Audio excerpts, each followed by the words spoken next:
Are we ready to record?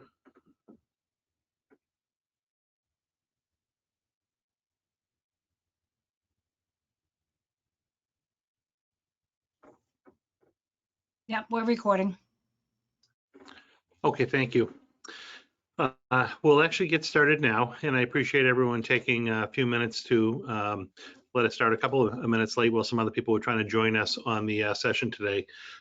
We've got a pretty good turnout so far for those individuals who are interested in hearing a little bit about some potential middle school grade level reconfiguration. Tonight, the purpose is to really give a little bit of an overview of what's being contemplated, some of the rationale behind why it's being contemplated, and to start a community discussion around the potential for this to come in the near future. So we actually had a similar presentation last night that was in person at the McCarthy Middle School library that was pretty well attended. We had some very good dialogue with the parents and a few staff members that came, and we're hoping again to do the same this evening. It is a little different, obviously, being remote, but there is going to be some time a little bit later in the program for us to be able to share some information through the chat, and we want to get that data to be able to put it together with the information we received last night from the parents, and also some staff meetings that are going to be coming up before the end of the school year. Sorry about that. Okay. So what I would like to do to get us started a little bit is to provide some background information. And I know the parents last night found this to be very helpful as well. If you haven't met me, my name is Jay Lang. I'm the superintendent, and we're going to talk a little bit again about middle school possible grade level reconfigurations and some merger of programs. But I do think context is very important, so I do want to take a few minutes to go back through how we kind of got to this point today. So back in the fall of 2016, the district contracted with a group called Dore & Whittier Architects to come in and actually perform a complete facility assessment of all of the different buildings in the town of Chelmsford, school buildings, because we wanted to create some baseline data about how our buildings are doing against each other within the community, but also against other communities in the state as we were looking at capital projects.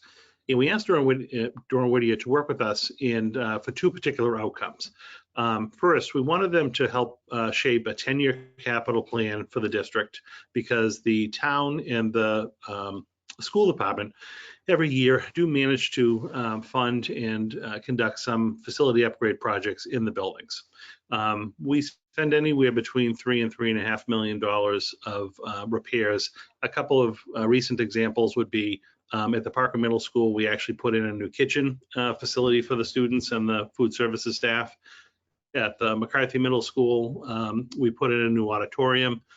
So we do make different improvements in the short term in any given year. And we wanted a third party to come in and help us with the assessment of the buildings and also figure out prioritization-wise which projects we should handle and when. And again, they actually helped us create a 10-year plan. I think we've done a pretty good job as a district of living up to that plan and funding the different projects that we wanted to on an annual basis. We also said beyond the 10-year plan and stuff that we can manage in district, we wanted to be able to look at a potential new school building project for the town.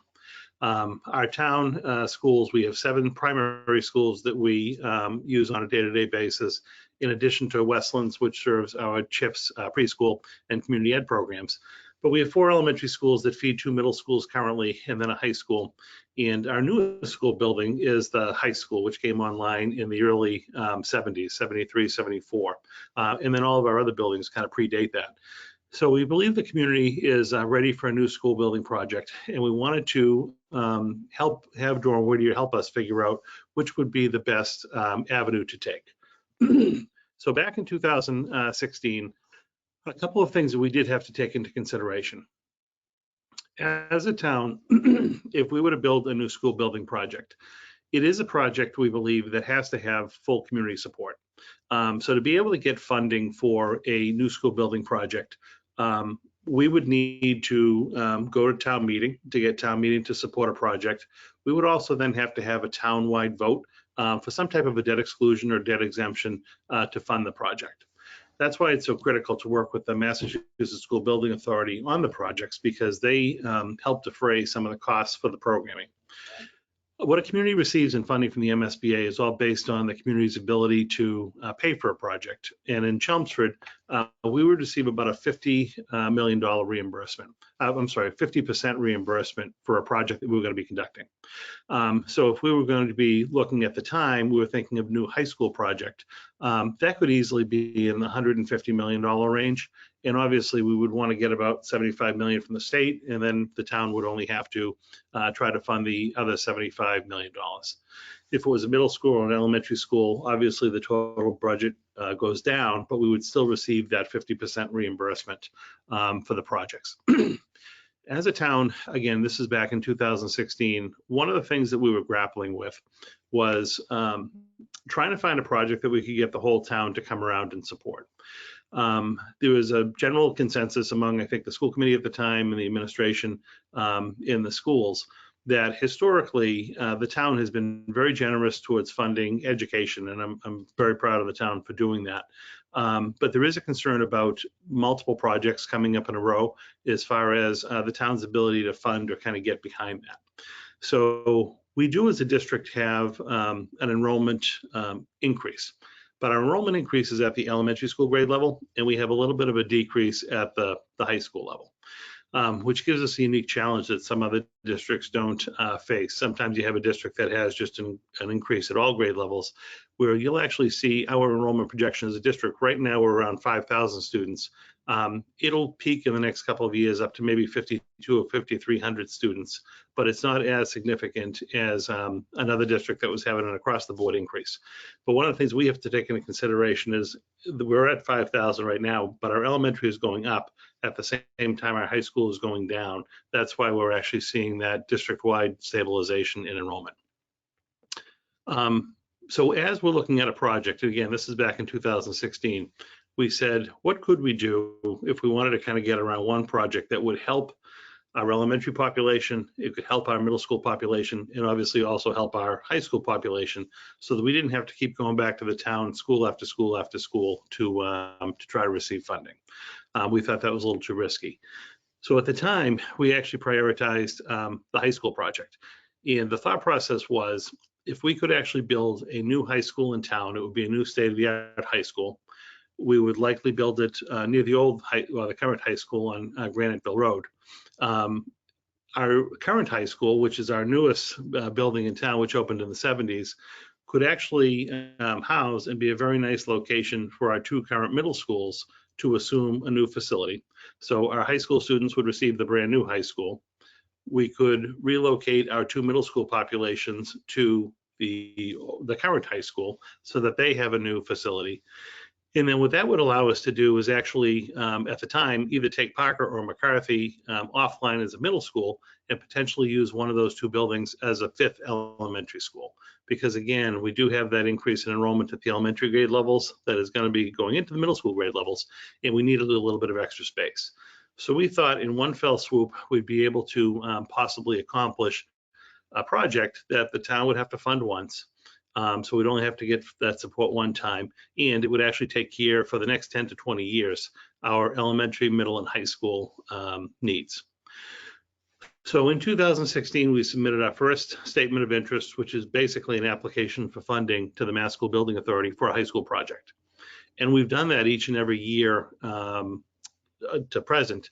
And the issue that we're having is the way the Mass School Building Authority financial funding works is every given year it's a competition. So every community submits their project, and they basically rate your project in funding consideration for the condition of the building, how much need it is for a new school.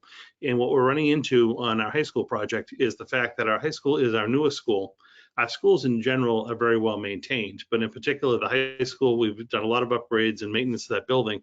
It is not in as bad a shape as some of the other schools that it's competing against. Because of the sheer cost of high schools in construction, the MSBA only looks to fund on average maybe 1, 2, or 3 high school projects per year because of the cost, and they have a limited budget that they're trying to share around the state. So every given year, we're in a new competition, and as we look at the population of the applications from the different schools, the other high schools that we're competing with are, again, in just significantly worse shape. It's not a political issue, it's just a practical issue with the way the MSBA guidelines work, and we were just very unsuccessful in moving our project forward. So we ended up this past fall asking Doran Whittier, the architects from 2016, to come back into the district and again do 2 things for us. One, based on that short-term capital plan we put together in 2016, we wanted to have them actually verify that we've been accomplishing the projects that we said we were going to, that we've kind of maintained the list and the prioritization order that we had committed to, and also take a look at our next 5 to 10 years, excuse me, and identify any other potential projects that weren't necessarily in the pipeline that should be considered. So we had them come back in and do that. They obviously didn't have to do a whole new facility assessment again, because if we hadn't done something to a facility since 2016, we're going under the assumption it didn't get any better. So that was kind of our baseline data that we're just looking to improve upon. But aside from that review and assistance in regenerating the 10-year capital plan, we wanted to have a conversation with them about, should we shift our MSBA priority project from a high school to another school in the district? And you don't have to actually talk about which school, but it's like which level. So would we like a new high school? Would we like a new middle school? Would we like a new elementary school? And the Doran Whittier folks and the school committee and administration all kind of sat down, and we did come to the conclusion that we can continue to apply for a high school project, but it really is unlikely that a high school project would advance over the next 5+ years with the MSBA, given the number of schools that are competing and the needs in the schools that we're seeing. So it is more likely, if as a town we want to build a new project or new school, that we'd have a better success likelihood if we shifted to either an elementary or a middle school. Part of the problems that we talked about, even when we look back at our other slide, as far as funding support and how we would move this forward, we would need to get townwide support, and not only at town meeting, but also for that kind of debt exclusion or debt override vote. And one of the things that, again, concerned us was, if we look at our 4 elementary schools, and we probably could make the easiest argument to try to build a new elementary school because of their age, also because of the budget, and an elementary school would be less expensive than a middle school and certainly less expensive than a high school. But the practical problem we run into is just replacing one of the 4 elementary schools doesn't really help us at all enrollment-wise. One of the new 4 elementary schools gets a new building, which would be great, but we would then probably have to 2 or 3 years later try to do a second elementary school, and then a third elementary school, and a 4th elementary school. And there was some serious concern about being able to sustain multiple votes and override supports for continued school building projects, really over the next 10 to 20 years. There's also a concern if we go to, say, a town meeting or even a town-wide vote, where you have to have a majority vote. How would the town meeting or the town feel about if we selected, just say for argument, South Row, but you could substitute Byham or Harrington or Center, that we were going to build a new South Row elementary school? Would we get more than half of the town to support that if they weren't benefiting from the project? So there was kind of that logistical and practical piece of this work. We then, working with Doran Whittier, said, our 2 middle schools, McCarthy and Parker, certainly serve us well currently, but there are a lot of deficiencies in the facilities, and there's a lot of room for improvement. Perhaps we should look at a new middle school project. And if we shifted our focus from the high school to the middle school, what could possibly be accomplished? So this is not a discussion for today. This is a discussion probably for a year and a half from now. But one of the discussions that we would have to have is, if we ever got invited into the MSBA's pipeline for funding, what type of a new middle school would we want to build?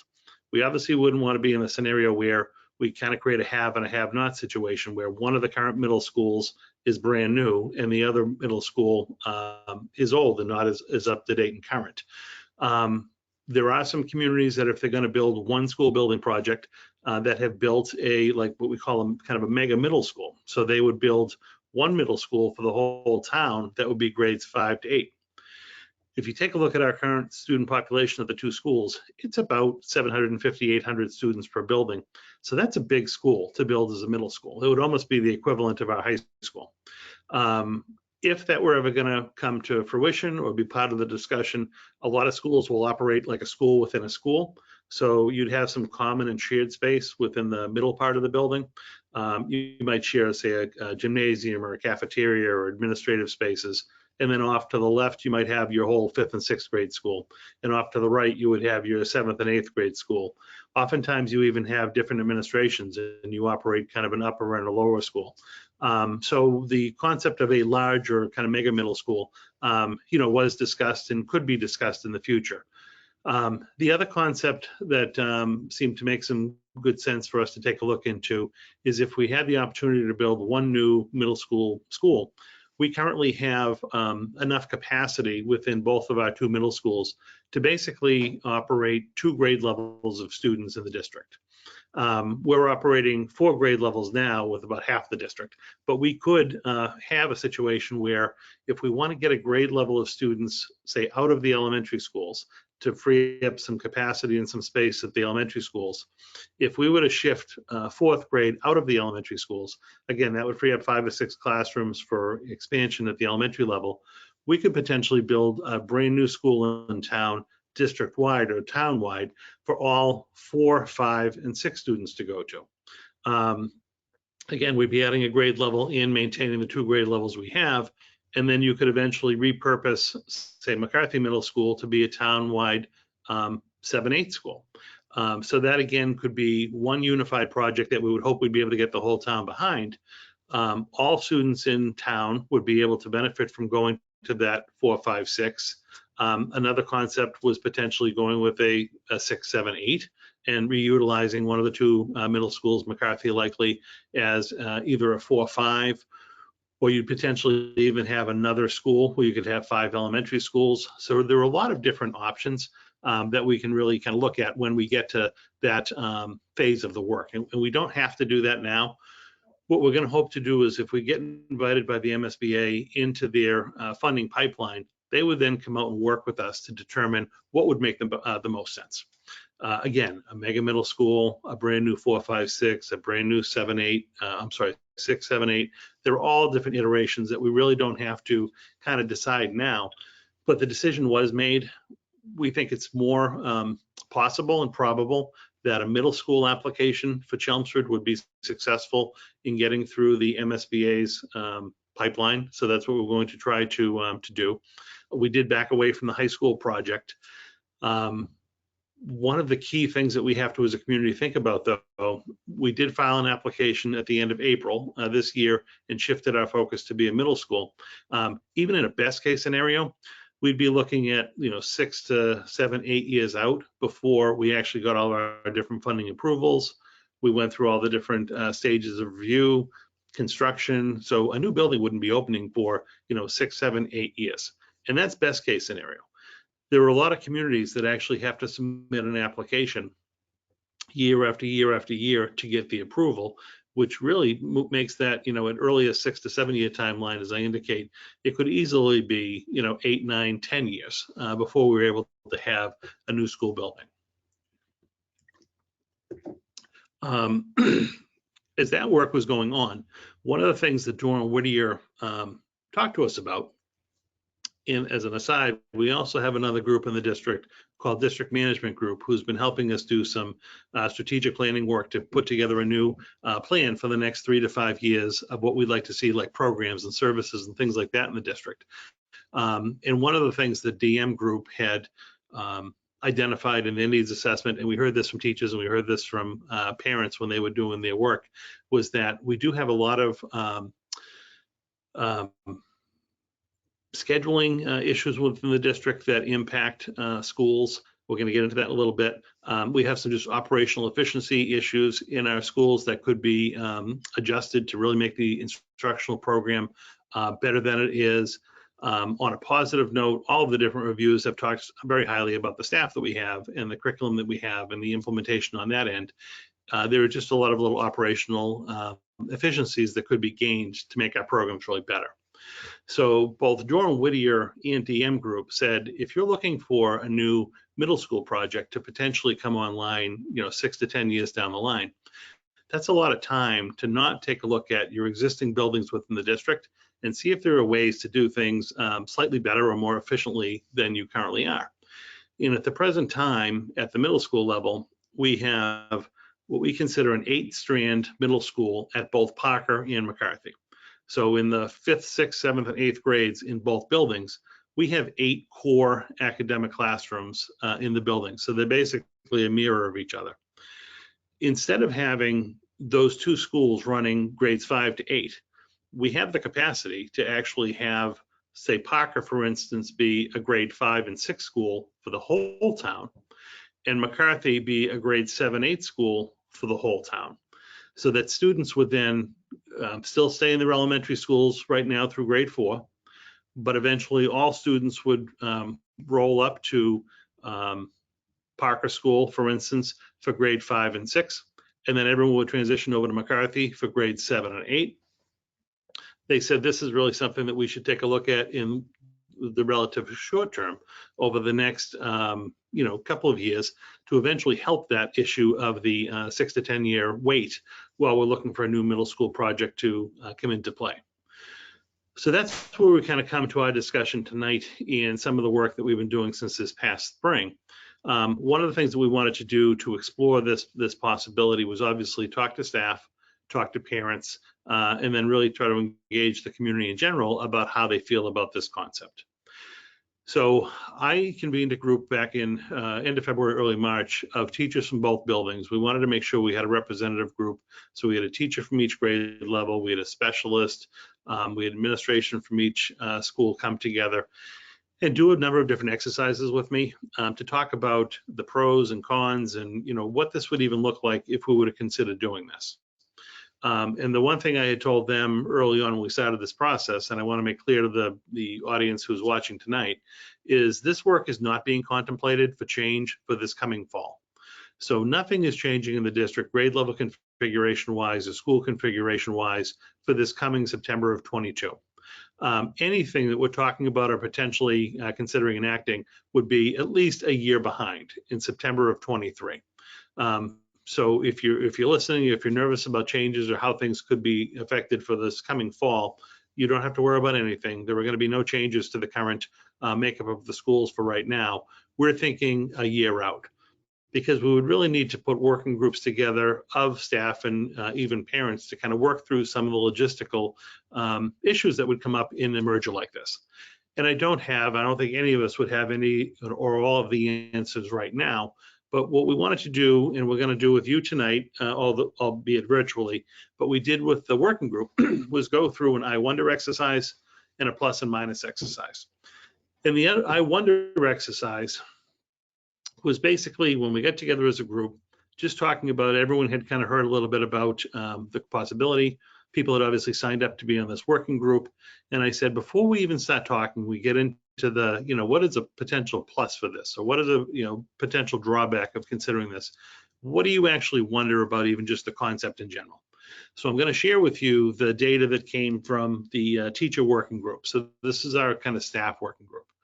Then we went through an exercise where we talked about what do you see after we've now talked this through a little bit about potential pluses for this kind of consideration. And then what do you see as potential drawbacks and minuses that we'd have to keep in mind or take into consideration when making these decisions.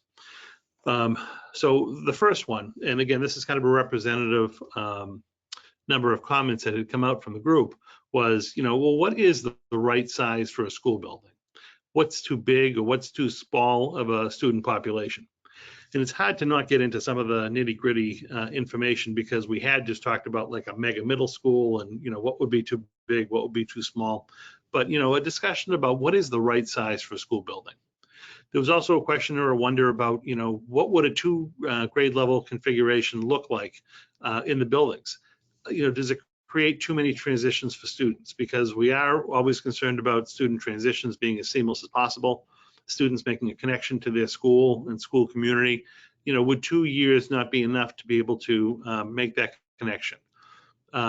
It was also then pointed out, would this be more of an issue, more like parent perception wise than even student wise? Because as we'll get into a little bit later, there are a number of districts in our area that actually have this configuration where students do transition to a grade 5-6 school and then a separate grade 7-8 school. And we even had a couple of staff members on the working group who are in those districts, and they said the kids really don't know any different because this is just the routine that they go in. And they'd actually be going all together as a group to their new school. So they wouldn't necessarily see it as an issue transition-wise. It just might be different what parents are used to, or depending on what school system parents came from and what kind of grade configuration they had, it just may be different for them. There were then some very practical questions about, I wonder what combining the grade levels would look like for, say, special populations. Would it result in better or more equitable class sizes?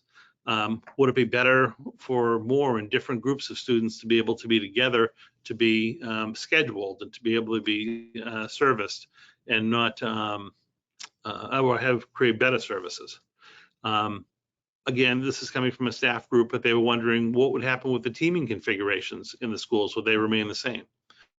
Because at the middle school level right now, we're running a 5th and 6th grade. It's more of an elementary model where you have one teacher teaching 2 different grade levels. So a teacher would teach math and science, or ELA and social studies. So it's kind of a gradual change where students in our elementary schools have one teacher that teaches everything. They move up to middle school, grade 5 and 6, and they have at least 2 core teachers teaching math, science, ELA, social studies. And then in grades 7-8, they move up to more of a high school model where you have individual teachers by discipline. So you have a separate math teacher and science teacher and social studies and English teacher in those grades. Would that stay the same? Is there any room for flexibility or change in that? And we said, we're open to talking about it. What would really be the best? I think that would be something that would need to be worked out. But right out of the gate, if you merged and combined the 2 schools, you wouldn't necessarily have to change the teaming structure or the teaming configuration.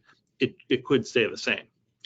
How would after-school activities be impacted, or any kind of special activities where you'd have now, say, a grade 5 to 8 performance? Would you have a separate grade 5-6 performance? Would you have a separate grade 7-8? Would there be opportunities for everyone to get together? Was a question that had come up. Some other practical issues around how might busing be impacted. And then lastly, the teachers on the group said, we do know of some districts out there who are set up this way. Maybe we should talk to those districts. So that work is ongoing as well. So while the work of the teacher group is happening and they did this I Wonder exercise, we've shifted a little bit to talk to parents and try to get some input from parents on this process. And then at the same time, my teacher working group is going to be getting back together again. And we're actually going to talk with, I think there's 4 districts in our area that have this configuration. So we're going to talk with some staff from those schools and figure out what they like, the pros and cons to any of those type of services. I'm sorry, of those structures. So then we shifted into a plus exercise. So this is after a couple hours of talking with the staff about what they might see as the potential benefits of doing a combined school, what that could look like. So this is some of the representative comments that came from the group. Is, number one, it would create an equitable student experience for all students in Chelmsford, so that every child would receive the same middle school experience. They would have a larger peer group. Right now, obviously, half of the students are in McCarthy and about half are in Parker.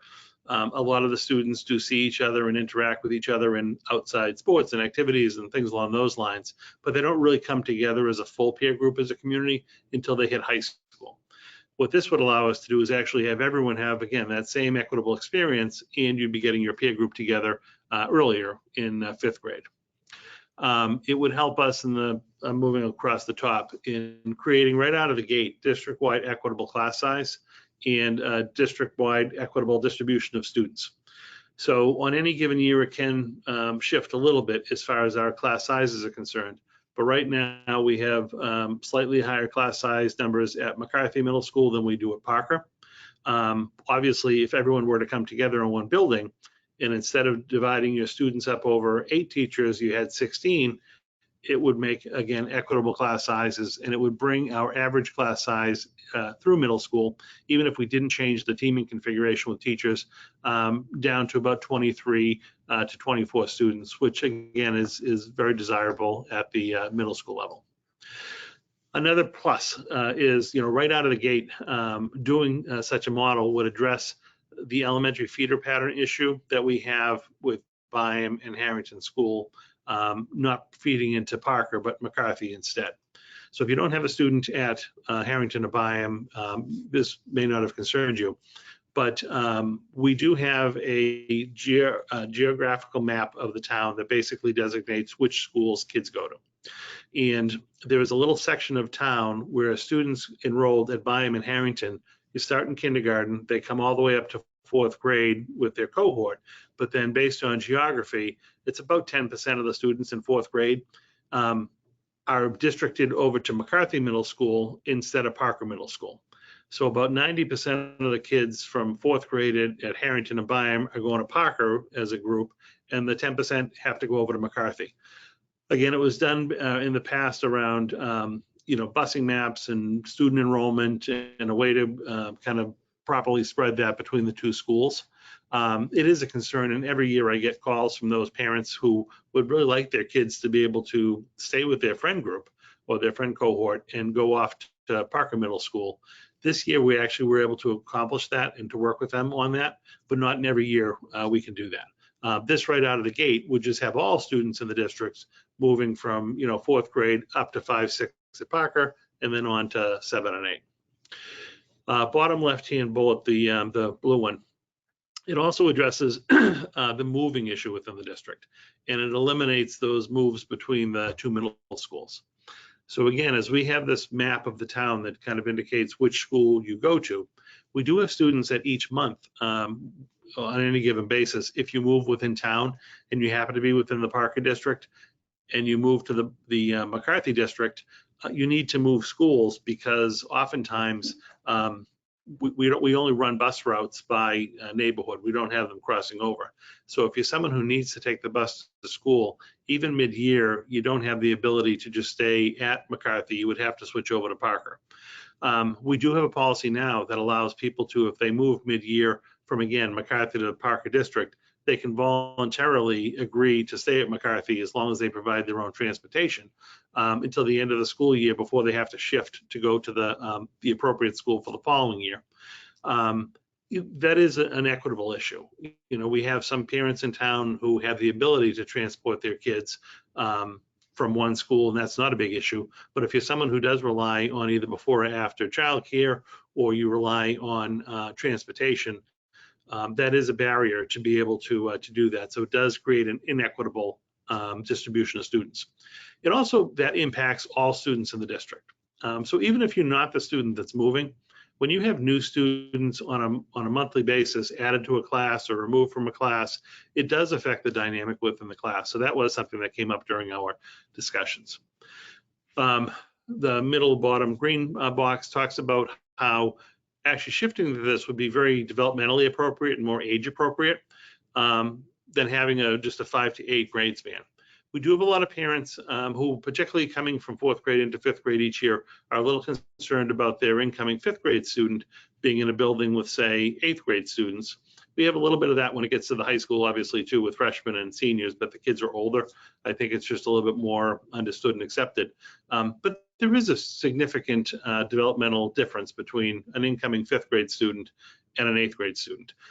This would really create, again, two schools. You'd have more age appropriate 5th and 6th graders in one building, and then they would move up to 7th and 8th grade in the other building. Another plus would be special education and L service staff, easier on this schedule. Again, our two middle schools right now, we have kind of an elementary model for grades 5 and 6, and we have a middle school model for 7 and 8. And we're running two different schedules within the same building, which is very difficult. And any of those support staff, whether it's special ed or L or interventionists and tutors that we may have, it's very difficult to service a 4 grade span. and be in two different time schedules. So by having them only have to be in one particular school and on one particular schedule, it'd be much more efficient to providing the supports and services that special education and L students require, as well as for those specialist staff only having to really kind of plan and prepare for serving 2 grade levels. It is a lot to have to prep for maybe a 5th grade class in the morning and an 8th grade class an hour later. If our specialist staff were able to really focus on just 2 distinct grade levels, that could be obviously helpful and was identified as a plus on the group. Another big one, again, pluses, this was identified again in the by both Durham Whittier and the DM group, was a more consistent student-teacher schedule that could really maximize time on learning. Again, running just one schedule in a building as opposed to 2, just the efficiency that that provides would be significant. Now, again, this is coming from the teachers because they were in this group, but they identified being in closer contact or easier access with their counterparts in the same building, whether they teach the same grade level. Like say all of your 5th grade teachers in the building now, instead of having just 8, but having all 16 there, would be helpful. Similarly, if you were say a math teacher in the 7th grade and you right now you have one counterpart, to be able to have your other 2 counterparts in 7th grade math be in the same building for access and support and to work together collegially was viewed as a plus. As a district, it would obviously make it easier and more efficient for like sharing of materials between the 2 schools. We do have materials that go back and forth, any kind of common supplies. It would allow the district also to better support or target professional development or meeting times, because again, you'd have everyone on the same schedule. It also in the bottom left blue blocks talked about less traveling teachers. We do have some teachers that have to travel back and forth between McCarthy and Parker. They wouldn't necessarily have to be pulled. They could be building based and in their building. And then similar to the special ed and the ELL population, and those specialists only having to focus on 2 grade levels instead of 4 and be able to work within one schedule in a school as opposed to 2, that was viewed as a plus for the specialist, which would be your art, music, phys ed teachers, things along those lines. We then shifted to talk a little bit about minuses or potential areas of concern, and a couple of these we talked about as well. So one was, again, the question about an additional transition for students and how would students do with that, only being in the school for 2 years as opposed to all 4. What would the impact on school culture and climate be if, again, students were only in a building for 2 years and not 4? Because that's all we've known at this point in time. And we do know all of our schools have a very unique climate and culture, which is important to the schools. Would that be lost at all if we went from a 4-year program to a 2-year program? Again, a staff concern around merging of the buildings. It does, even for staff, creates a new culture, a new climate, new routines and schedules. How would we properly support the staff during these transitions and make sure that we're reestablishing new cultures and new climates within the buildings so that everyone felt a part of the new school, and we didn't have a situation where someone felt like, well, I was part of the original school and I was an add-on. So we'd want to really make a conscious effort to make sure that that didn't happen, and we would have to unify both building staffs. There was a question around financial resources and what might it cost to provide additional staff if they were necessary for these 2 buildings. And I will say we did not take cost into the equation at all when we're doing this. So this exercise, plus or minus or whatnot, is not being contemplated at all for any kind of financial reasons. We don't think it would be any less expensive to operate these 2 schools separately, with Parker being a 5-6 and McCarthy being a 7-8. It might actually cost a little bit more. We may have to separate some of our special programs and actually duplicate them between the 2 schools. An example would be, right now we have a say a life skills program for special education students at McCarthy grades 5 to 8. If we only had, say, 1 classroom serving those students in grades 5 to 8, but we're going to have 2 different programs now. We're going to have a classroom at McCarthy for 5, 6, a classroom at Parker for 5-6 and a classroom at McCarthy for 7-8, we may need to add another teacher and another program for that so that there's a continuity of programming between grade levels and schools. So that is possible. But I do just want to put that out there that this is not being contemplated as any kind of a financial savings or any kind of financial impact. It was more being presented and even contemplated to be a better instructional program and to get at some of the operational inefficiencies that we know exist within the district. Another minus that was identified or a potential concern would how specialist class sizes could be impacted by doing that. Would we still maintain the same specialists? Could we look to offer different or additional specialists? And I think some of this dialogue came around at the middle school level right now. We offer world language to grades 7 and 8 students. Is there a reason why we do that? Is there any reason why we couldn't offer a language to grades 5-6 students, or reconfigure some of the other specialists that we have? And we again said we don't have the answer to that, but that would be something we would have to explore. But it would be worth, if we're going to contemplate this kind of a change, having that discussion, because this would be the right time to do that. And as a community, really talk about which specialists and services we want to make sure that we're providing to the very best of our abilities. And then again, more of a personal question from the staff with regard to, how might they be impacted by grade level reconfigurations, or how would the staff actually, would it be determined that would either go from one school to another, or things along those lines. So we had certainly that concern among staff, and a lot of these questions we just don't have answers to right now as far as how that would work. That would be a contractual issue. We would want to work with the staffs. I think if we move forward with this type of a program, particularly that first year, because there would be a lot of change, my goal would be to have as many staff as possible maintain their teaming structure and actually move with the students from one grade to another. So I would hope and encourage our current 5th and 6th grade teachers at McCarthy to stay as a team and transition with the students over to Parker 5th and 6th grade and become a community. I would also then want my 7th and 8th grade teachers at Parker to transition with the 7th and 8th grade students over to McCarthy, and again, help in that first year, kind of maintaining that sense of community, and then continue to grow from there. But that certainly was a staff concern that we would have to talk about and to figure out. So what we're going to do at this point, we had a little discussion about the I Wonder.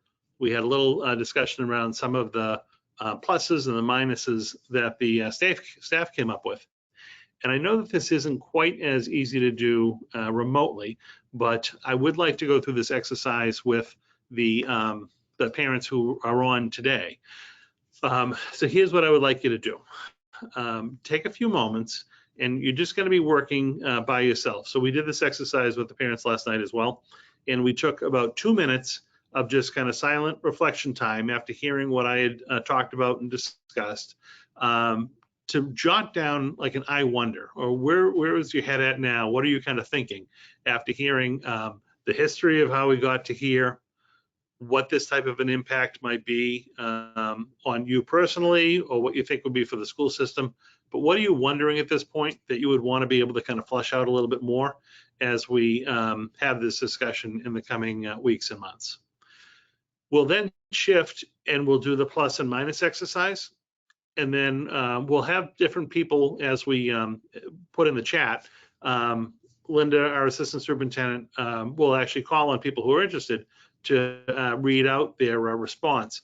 But the nice thing about, we're going to do the I wonder exercise first. So as you're wondering something you'd like, if you enter it into the chat, even if your response, because we do have about 70 people or so right now on, even if your response isn't read out loud, we're going to be able to take all those different responses you gave, put them into a document and kind of sort and organize it. And then we will be able to share that document out to our school committee and our school community. We'll post stuff on the website so people can get a sense of what other people were wondering at this point, and then what they might perceive as a plus or a minus for our consideration. So I'm going to stop. I'm going to put my timer on for 2 minutes. And if you could actually, in the chat box, type in your I wonder. if you're not wondering anything, you don't have to type in anything. But is there anything you're wondering at this point that you would want us to take into consideration, or again, be kind of fleshing out as we continue to have this dialogue? So I'm going to stop talking. I'm going to give you 2 minutes, and then I will come back.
About 30 seconds.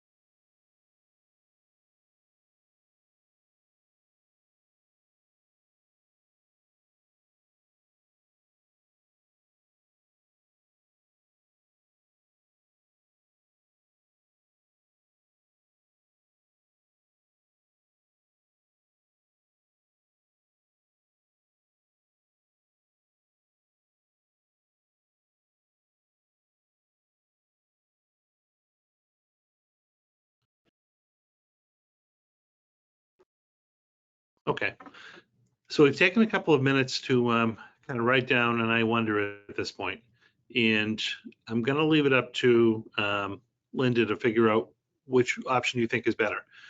Linda, would you like to kind of scan the chat responses and read out some that kind of consistent, or if there are themes that are emerging? Or would you like to call on a few people to read theirs? I think it would be better if people raised their hand to read theirs, because everybody used the question feature rather than the chat box. So in order to see them, it's not as streamlined. So I think it would be better if people raise their hands, and then I can open up their account. Okay, so if you would like to share your I wonder, if you raise your hand on screen, Linda will call on you and unmute you, and then you can share out your I wonder with the group. And at the very end, we will go through and still collect all the different data. It'll just take us a little bit to do that, and we will work to get that document available for a future session. But you go ahead, Linda. Nicole, I'm going to unmute you right now. You can go ahead.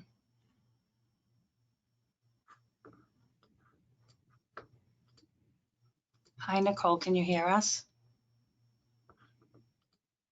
Hi, sorry, I thought I was unmuted. I'm Nicole. That's okay. And I wrote, I wonder how students as young as 10 years old will navigate being part of a class of potentially 400 students. I wonder if students will have friends from elementary school or meet a new friend that they don't have the opportunity to connect with again, given there will be 16 different classrooms in their age group. I wonder if this is the right move to enter new transitions, given these kids have already been affected socially and emotionally by COVID. Thank you. Thank you.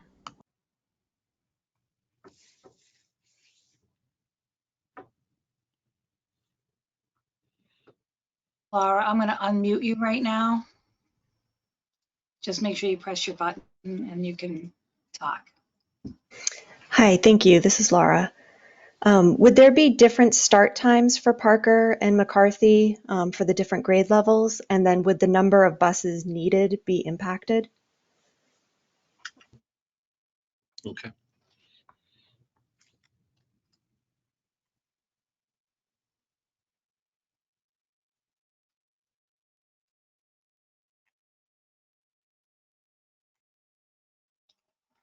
Okay.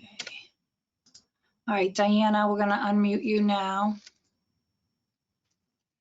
Hi, thank you. I'm thinking about the transitions. I'm wondering what the impact would be on a student who's in middle school when the transition happens, who might jump every year. A fifth grader at McCarthy, the transition occurs, has to go to sixth grade at Parker, back to McCarthy for seventh and eighth.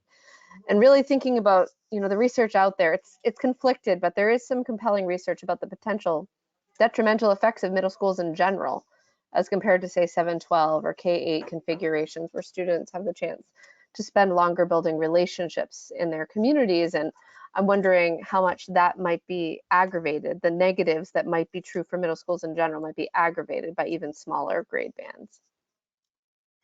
Okay. Thank you. All right, let me see who else has their hand up.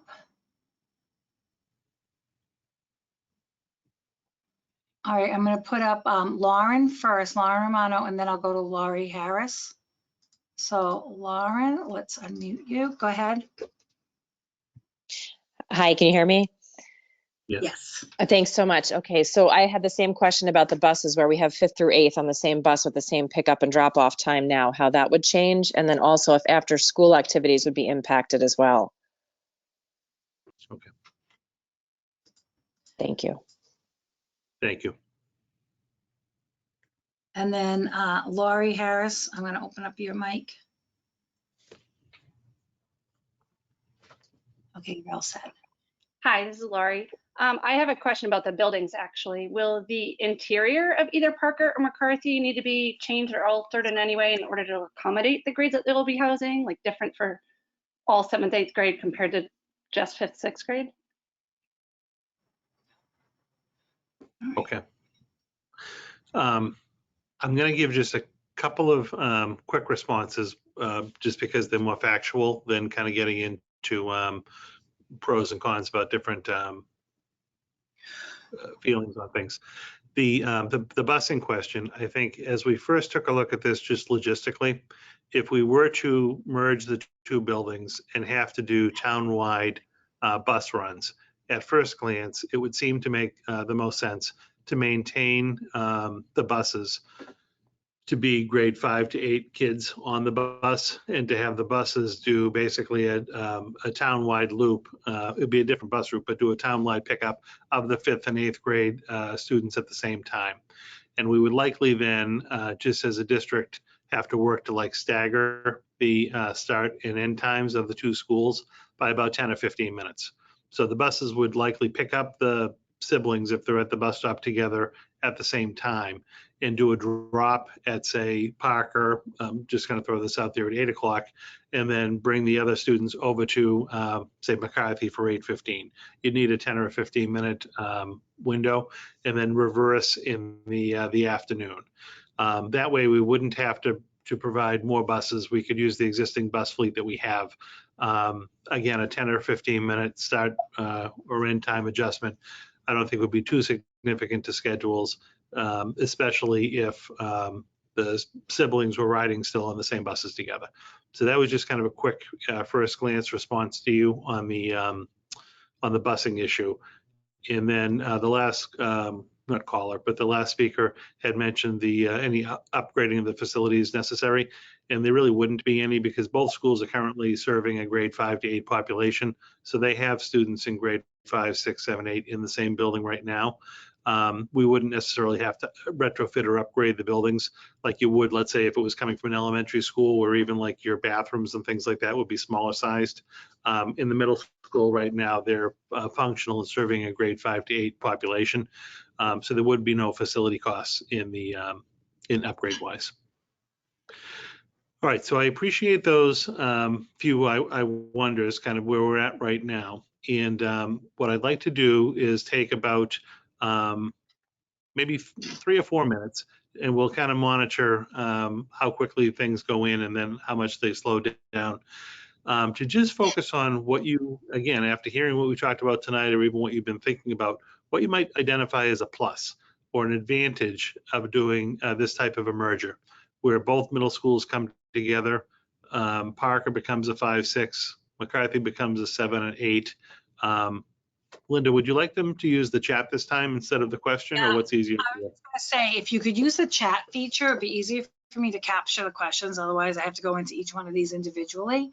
So, and if you're struggling with that, that's fine. I will end up eventually getting them out of the question piece, but it just takes a little bit longer. So there's a little tab on your control bar right below questions that's called chat. So if you could actually just type your responses. So these are what you see as a potential plus right now into this. If you could type that into the chat box, we would appreciate that. And again, we'll kind of monitor the activity, and we'll give this 3 or 4 minutes.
So Jay, it looks like some people can't get into the chat. So if that's the case, I'll just pull it out of the questions. Not a problem. It's just going to take a little bit longer.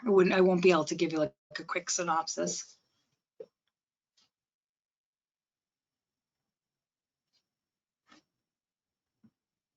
Let's give it another minute. I think it is slowing down a little bit, but if you put them in the chat, great. If you couldn't and you put them in the questions, that's fine as well. It'll just take us a little bit after the session tonight to be able to cut and paste them into a working document.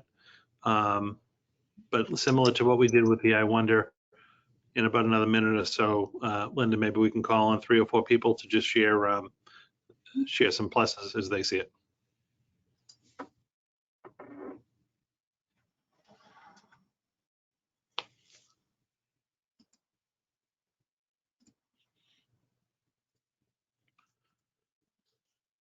All right, do we have a couple of people who would like to share what they perceive as a plus at this point about a merger?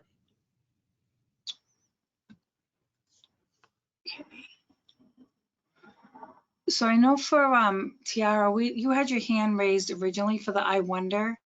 I'm going to open up your mic. I'm not sure if you wanted to share your I Wonder again, or if you had something to add for the pluses at this point. So I'm going to put you on. If I don't hear from you, then we can always move on to the next person. Yeah. Hi, Linda. I didn't have anything to add. Thank you, though. You just wanted to wave with the, hand. That's I just saw that. I just noticed that it was up, but thank you. no problem. Thank you. Okay, let's see. I'm going to start from the bottom this time because last time it was a few people. If you already had you raised your hand originally for the I Wonder and you don't want to be part of the plus piece, just do me a favor and undo your hand so I don't call on you again. Let's see. All right, I'm going to start with Beth.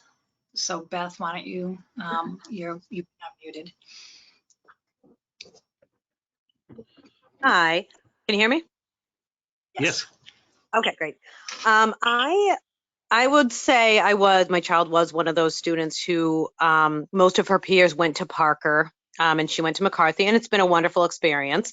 But I do feel that this would be a plus if there were a chance for children to stay or students to stay within their peer group when they moved from elementary school to middle school, and then to also be with those same peers in high school versus what right now sometimes feels like a middle school disconnect.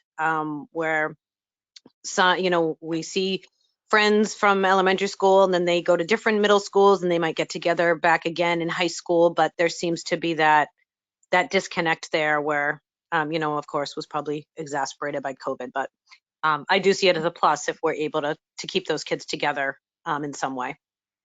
Thanks. Thank you. Okay. So let's see who else has their hand up. Christine, you have your hand up. I'm going to unmute you.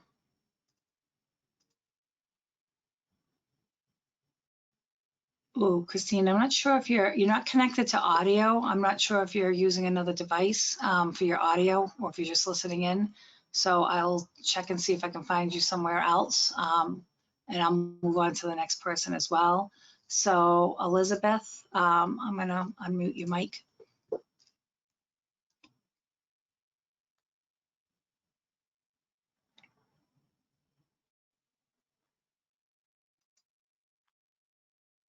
Okay. Can you hear me? Yeah, we can hear you now. Thanks.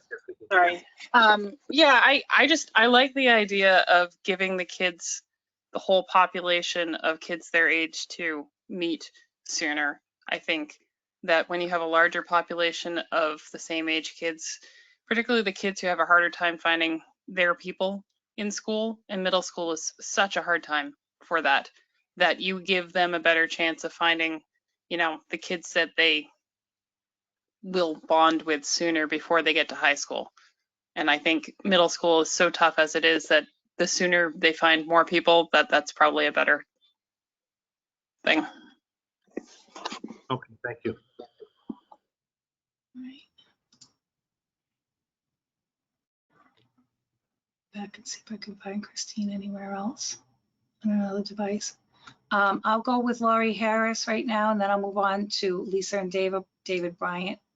So I'm going to unmute Laurie for now. Go ahead, Laurie. I actually have a lot of positives. I think currently the Parker Middle School students, they're not able to be on the track team, for example, or whatever track club they have because there's nobody to walk them over to McCarthy. And it is, I'm not positive what grades it's open to. It might just be 7th and 8th, but this way all 7th and 8th graders will have the opportunity to be involved in the same activities across the town. So I think that's a positive. And then just want to repeat also what Beth had said about students being able to be with friends that they wouldn't necessarily be able to be with because of redistricting to McCarthy. And then I was thinking, I'm a teacher in a different district, and it would probably be really nice for teachers to be with others in the same grade, and PD would be easier. And like you had said before, sharing materials and things like that.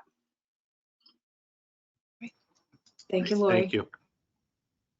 And then Lisa and David, I'm not sure if you're both on together, but I've just unmuted you.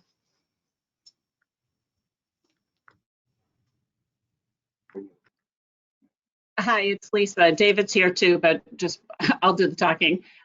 We just wanted to let you guys know that we talked to the high school students in our neighborhood, and we found it very interesting because they actually commented to us that they thought it would be a really good thing to separate out the 5th and 6th graders at one school and the 7th and 8th at another school, because going into high school, it's often, oh, are you a McCarthy kid or a Parker kid? And it kind of creates get a barrier. It's kids are viewed differently from whichever school they come from. So our question too was just whether or not you guys are talking to staff, whether or not you're thinking of talking to any of the students, perhaps current high school students that have come through the middle schools as they are. Thank you. Just a quick note on that one. We haven't talked to, and I actually didn't think about talking to high school students at this point. We did talk to groups from both of the current middle school students. They have like a student council type groups. So we did get some input from those groups. But certainly having a discussion with some of the high school kids or students around how their experience may have been impacted would be helpful. That's a good suggestion. Thank you. And we have one more. I have Christine, so it looks like we can unmute her. So she's got audio now. So Christine, if you can get on, that would be great. Hi guys, can you hear me? Yes. Yes. Oh, perfect. Hi, I'm Christine Lindberg for everybody on the call. Yeah, so I had a one I wonder, which was I wonder how the teaching teams would, if the teaching teams would be impacted. Would there be teachers that could be in a situation where they may have to teach grade levels that they're not familiar with? So that was my I wonder. And then we are in, like Beth, we are in that very small segment where the Byam small group goes to McCarthy, and we have had a phenomenal experience. But I do think this could really benefit and make the education for the middle schoolers more equitable, because we keep in contact with our Parker friends, and there definitely are very big differences between the two schools. So I do think that's the biggest advantage, and I think that would help as they go into high school. The kids would be more consistent. It wouldn't be so different from band all the way to, like Lori was talking about, opportunities with track. I think it would be more equitable across the board. Great. Thank you, Christine. I won't get into the second piece. On Christine's, I wonder, we actually would be, I think I mentioned earlier, trying to keep the teaching staff and the teacher teams together as much as possible. Obviously, there are contracts to work within, but there's, teacher licensure also. So teachers would have to still be teaching within their license area. But, my goal and part of this, if it does come to fruition, would be to transfer the teachers and teams and kids to the buildings together so that, we don't have a teacher teaching something that they either are not comfortable with or are not licensed with. Obviously, that couldn't happen. So I think we do value the current teaming structure that we have right now, and we'd want to try to maintain that in either scenario.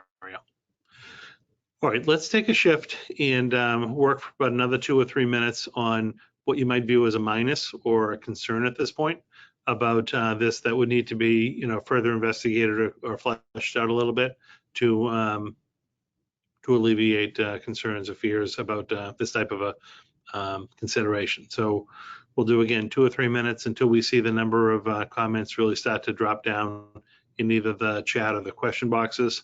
And then we'll come and have a couple of report outs.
Linda, I think we're slowing down a bit on this one too. Okay. Do we maybe want to shift and ask some people to share some minuses or concerns? Okay, let me see what I have my hands so far. Okay, Joseph, I'm gonna unmute you. All right, go ahead.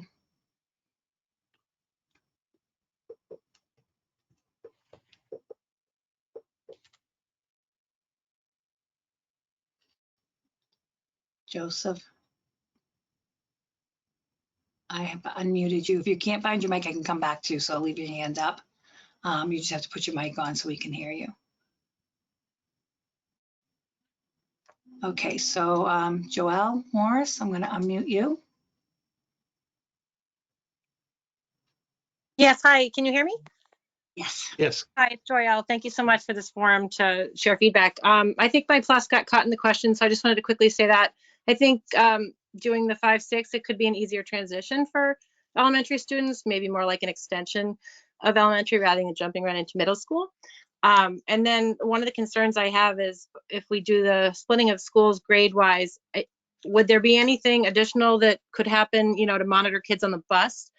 Just from a, 5 to 8 perspective, I think it totally makes sense to be picking up families, which would obviously have you having multiple grades. But I just, similar to what we're thinking about for schools and separating the grades, it may come into play a bit on the bus as well.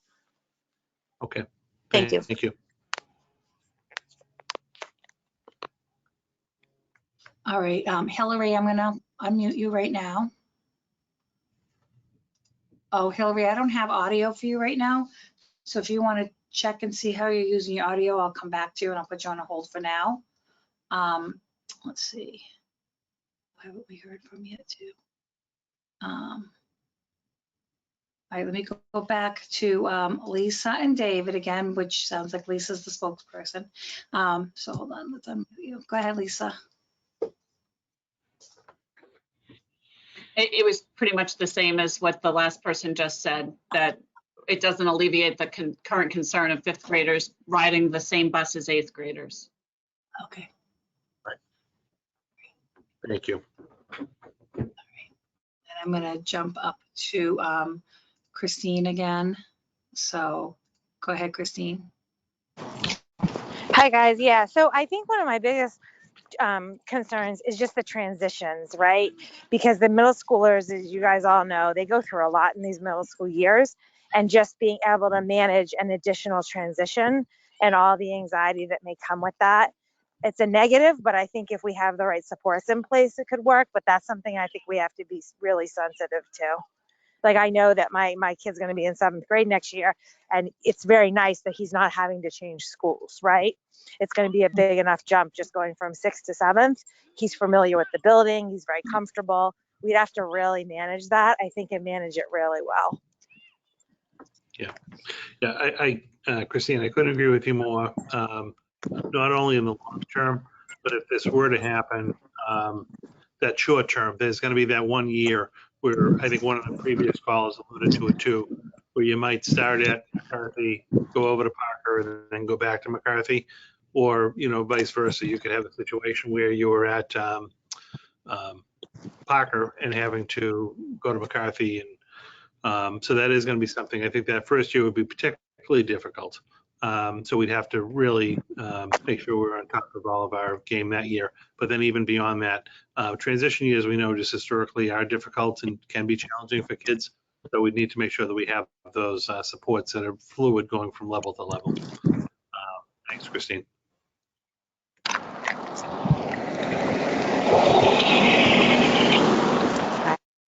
Okay, then we have one more hand up. We have a couple more hands up. I've got it. Karen just raised her hand, and we can get through a few of these people. So Karen, I'm muting you now. Hello. Hi, Karen, you're good. Can you hear me? Okay.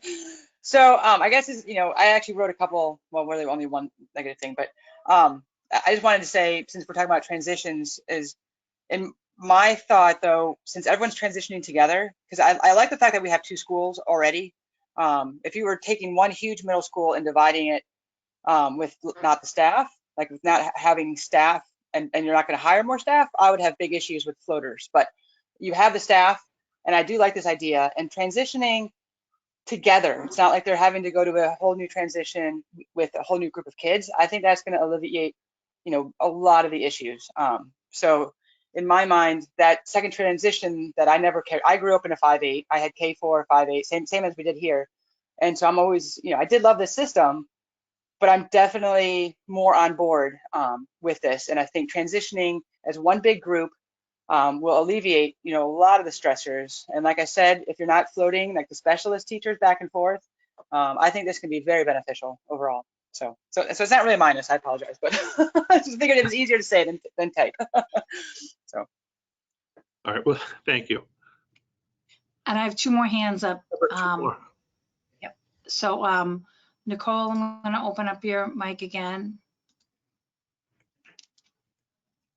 Hi.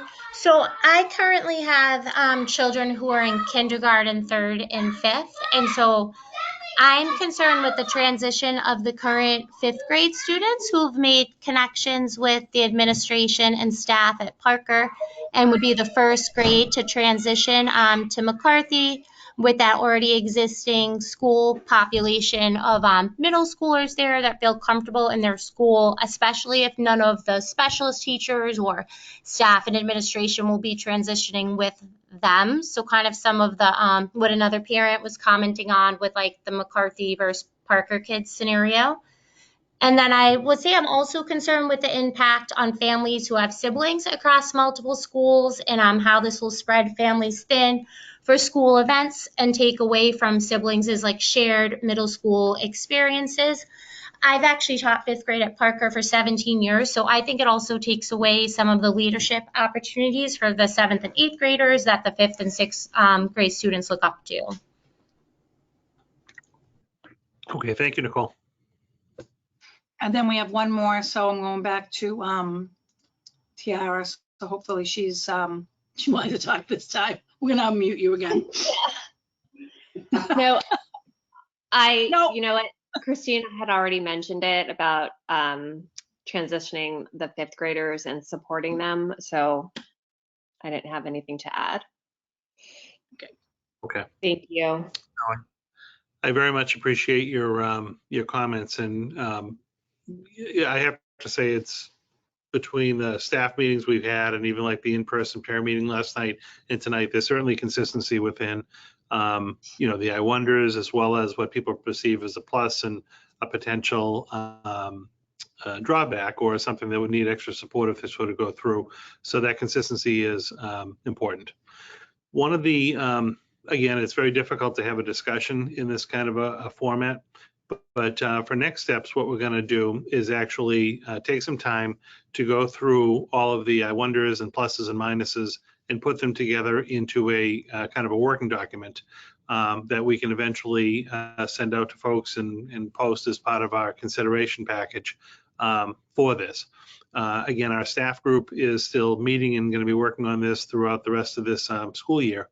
And then this is a topic that the school committee is going to be discussing in the coming weeks and months, because if this were a change that we were going to be contemplating for the 23 school year, we would want to receive that kind of vote and action sooner rather than later, because as all the different people have talked about, there is a considerable amount of kind of uplift and support that's going to have to go into the planning for this so that it were rolled out and implemented appropriately. There's no room for any kind of misalignment of resources or supports for students always, but particularly during that potentially difficult year where students might be coming from one school to another and then back again. So, we will be looking to make a decision on this, I think, in relatively short order. Again, what I would recommend, and I told the group last night, is I'll obviously be speaking about it in my weekly newsletters and bulletins. So when you receive those, you might want to peruse those to just kind of keep up with the current topics. We'll also be talking about it at school committee meetings later this spring and also over the summer. So if you happen to check out one of their agendas and we're going to be talking about it, please tune in and see what's happening with the dialogue.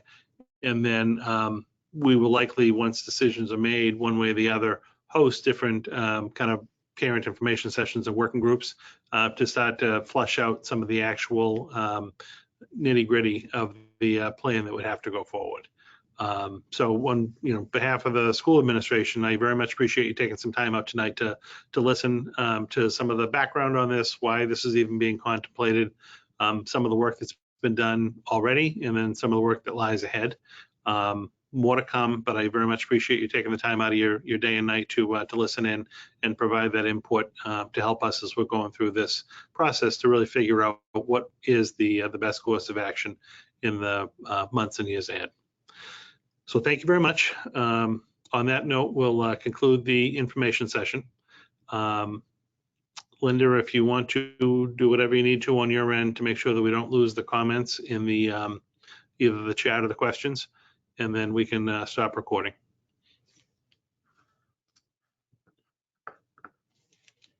And thank you everyone for coming this evening.